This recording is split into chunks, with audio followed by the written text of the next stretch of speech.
અને ભગવાનમાં મન ત્યારે જ જોડાશે કે જ્યારે તમને ભગવાનની સાથે પ્રેમ જોડાશે, પ્રેમથી તમે બંધાશો ત્યારે, પ્રીતિ જોડાશે ત્યારે હો. અને પ્રેમ એમનેમ ન થાય, કોઈની પણ સાથે પ્રેમ કરવો હોય ને એમનેમ ન થાય. તો ભગવાનના જ્યારે ગુણોને તમે સાંભળો ત્યારે તમને એની સાથે પ્રેમ થાય, હે ને? એમનેમ પ્રેમ ન થાય.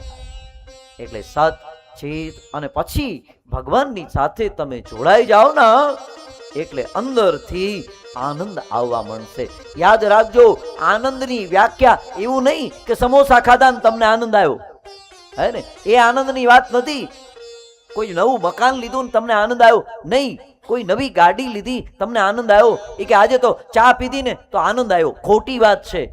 આનંદ અંદરથી આવે, યાદ રાખજો. અને એક વખત આનંદ આવે ને એટલે એ પછી પાછો ક્યારેય જાય નહીં, હે ને? આનંદ કોણ છે? તો કે ભગવાનમાં આનંદ સ્વરૂપ છે, સચ્ચિદાનંદ રૂપા. ભગવાન આનંદ સ્વરૂપ છે અને એ આનંદ સ્વરૂપ પરમાત્માને પ્રાપ્ત કરવા હોય તો તમારું સત અને ચિત બે ભગવાનમાં જોડવું પડે.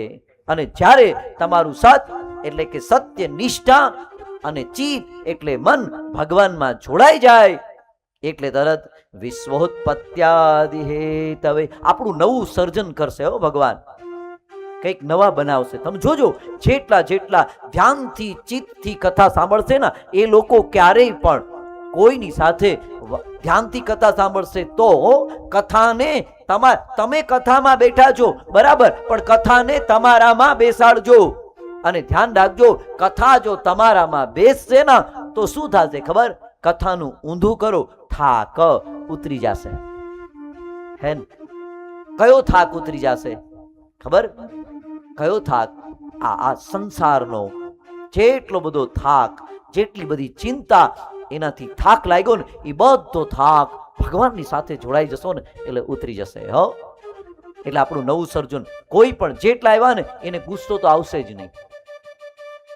જેટલા કથામાં બેઠા છે ને એ તો ઘરે જઈને કદાચ કોઈ પણ કઈ વેણ કહી દેશે ને એટલે ગુસ્સો કરશે જ નહીં, હે ને? ગુસ્સો નહીં આવે. પછી કામ એટલે ઈચ્છા, કોઈ એવી ઈચ્છા જ નહીં થાય. બસ એને એક અંદરથી એવી જ ઈચ્છા થશે, શું ખબર? મારે ભગવાનને મળવું છે, મારા પરમાત્માને મળવું છે. અને લોભ તો કરશે જ નહીં. એને થાય કે ના એટલી અહીં જરૂર છે, આપી દો, જરાય લોભ નહીં કરે. એટલે કામ, ક્રોધ અને લોભ આ ત્રણેય જતા રહેશે. ક્યારે? તમે ભગવાનના બનશો તો, હે ને?